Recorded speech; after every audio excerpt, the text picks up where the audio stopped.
Урматтуу Жети Туган өнөрпоздору адаби маданий коомдук бирикмебиздин мүчөлөрү. Мен азыр мына биздин ушул бирикмебиздин документтерин, юридикалык каттоодон өткөн документтерибизди ээсине тапшырып атам. Мындайча айтканда, Мусабаева Бурулкан Салимжанова жетекчибизге тапшырып атам. Анткени бул документти ошо мына Бурулкан кызыбыз мага ишеним кат менен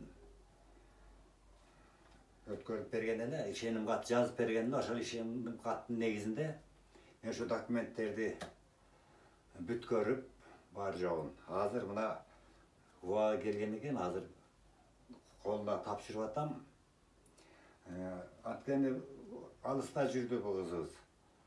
Ошого байланыштуу мага ишеним кат жазып берген эле. Азыр эми салтанаттуу түрдө тапшырып коеюн. Бул жерде мына күбөлүк сертификатыбыз бар.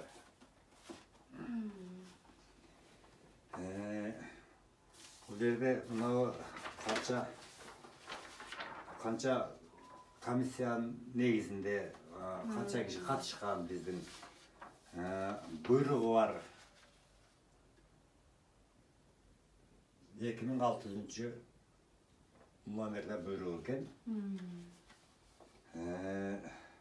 Бул жерде ошол биздин постановление, токтомдор. Бул жерде мондай устав, ошол биздин документтин юридикалык уставы бар. Биздин бирикменин, бирикменин уставы бар. Ошол жерде эмне иш кылса болот, кандай иш кылганга тыюу салынат, эмнелерге уруксат, ушу баардыгы жазылган. Бул болсо баягы извещение. Рахмат агай, чоң сизге ушунча сизге ишеним артсам, ушундай жакшынакай кылып доверенность берсем, чуркап жүрүп, бүтүрүп, ушундай мамлекеттик каттоодон өткөргөнүңүзгө чоң ыраазычылык билдирем.